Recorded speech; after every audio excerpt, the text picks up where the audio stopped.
இயேசுவின் மந்தை ஊழியங்கள் வழங்கும் இன்றைய வேத ஆராய்ச்சி வழங்குபவர் சகோதரர் ஜான் பெஸ்லி. ஆண்டவராய் இயேசு கிறிஸ்துவின் ஈடு இணையற்ற நாமத்தினாலே உங்கள் அனைவருக்கும் அன்பான வாழ்த்துக்கள். இந்த நாளுக்கான வேதவசனம் மார்க் எழுதின சுவிசேஷம் 5ஆம் அதிகாரம் 41ஆம் வசனம். பிள்ளையின் கையை பிடித்து தலித்தாகுமி என்றார். அதற்கு சிறுபின்னே எழுந்திரு என்று உனக்கு சொல்லுகிறேன் என்று அர்த்தமாம். அருமையான கர்த்தருடைய பிள்ளைகளே, சுவிசேஷ புத்தகமான மத்தேயு, மார்க்கு, லூக்கா, யோவானிலே நாம் பார்ப்போம் என்றால் இயேசு கிறிஸ்து அநேக வார்த்தைகளை, கட்டளைகளை பிறப்பிக்கிறதை பார்க்கிறோம். ஆண்டவர் கொடுத்த கட்டளையான வார்த்தைகள் நிறைவேறின. அண்ட சராசரமான இந்த உலகத்தை அவர் படைத்த காலகட்டங்களிலே நாம் பார்த்தோம் என்றால் வார்த்தையினால் உண்டாக கடவது என்று சொன்னபோது அவைகள் உண்டானது. இங்கே செப ஆலய தலைவன் ஒருவன் தன்னுடைய மகளுடைய உயிருக்காக ஆண்டவரிடத்தில் வந்து போராடி ஜெபிக்கிறான். ஆண்டவர் அவனை தேடி வந்து அவனுக்கு கொடுத்த நம்பிக்கையின் வார்த்தை, பயப்படாதே, விசுவாசம் உள்ளவனாயிரு.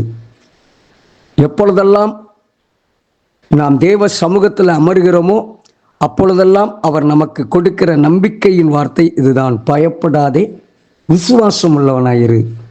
ஒன்று, நம்முடைய நம்பிக்கை மாபெரும், பயப்படாதே, கர்த்தர் பார்த்து கொள்வார். இந்த விசுவாசத்தோடு தான் முழங்கால் படியிட வேண்டும். இரண்டாவது, தேவனால் கூடாதது ஒன்றுமில்லை என்கிற அளவற்ற நம்பிக்கை. ஏனென்றால் அவரிடத்தில் உள்ள வார்த்தை அதிகாரம் உள்ளது. அருமையான கர்த்தருடைய பிள்ளைகளே, நாம் அநேக காரியங்களை பார்க்கிறோம். இயேசு கிறிஸ்து சீஷர்கள்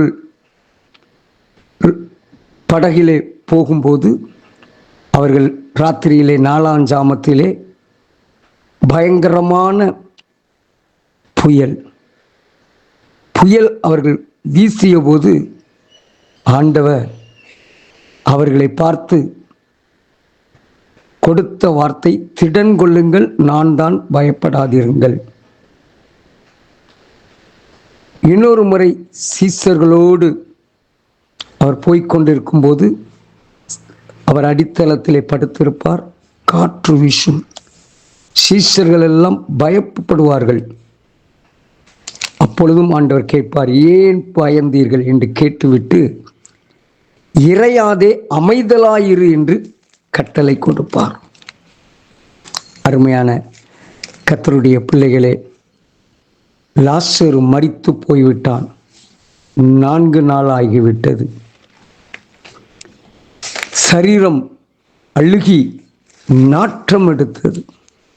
ஆனால் ஆண்டவர் அந்த அழுகின சரீரத்துக்கும் கட்டளை கொடுத்தார். லாசருவே, வெளியே வா என்று அதிகாரத்தோடு கட்டளை கொடுத்தார். ஆம், அருமையான கர்த்தருடைய பிள்ளைகளே, அவருடைய அதிகாரமுள்ள கட்டளைக்கு இயற்கை கீழ்ப்படியும். அவர் அதிகாரமுள்ள கட்டளைக்கு எல்லா இயற்கைக்கு அப்பாற்பட்ட சக்திகளும் அடங்கும். நம்முடைய பிரச்சனைகள் எம்மாத்திரம், நம்முடைய கண்ணீர்கள் எம்மாத்திரம். அருமையான கர்த்தருடைய பிள்ளைகளை, இந்த கால வேளையிலே இந்த நற்செய்தியை கேட்டுக்கொண்டிருக்கிற கர்த்தருடைய பிள்ளைகளே, ஆண்டவரிடத்தில் வல்லமையான வார்த்தை இருக்கிறது. அந்த வல்லமையான வார்த்தைக்கு நாம் அடிபணியும் போது அவர் தம்முடைய வல்லமையான வார்த்தையை எனக்காக, உங்களுக்காக, நம் ஒவ்வொருவருக்காக அவர் அனுப்ப வல்லமராய் இருக்கிறார். ஆம், பெதஸ்தா குளத்திலே 38 ஆண்டுகள் படுத்திருந்தவனை பார்த்து சொன்னார், எழுந்திரு, உன் படுக்கை எடுத்துக்கொண்டு நட. இந்த அதிகாரமுள்ள கட்டளை யாரும் கொடுக்க முடியாத ஒன்று. அது தேவனிடத்தில் இருக்கிறது.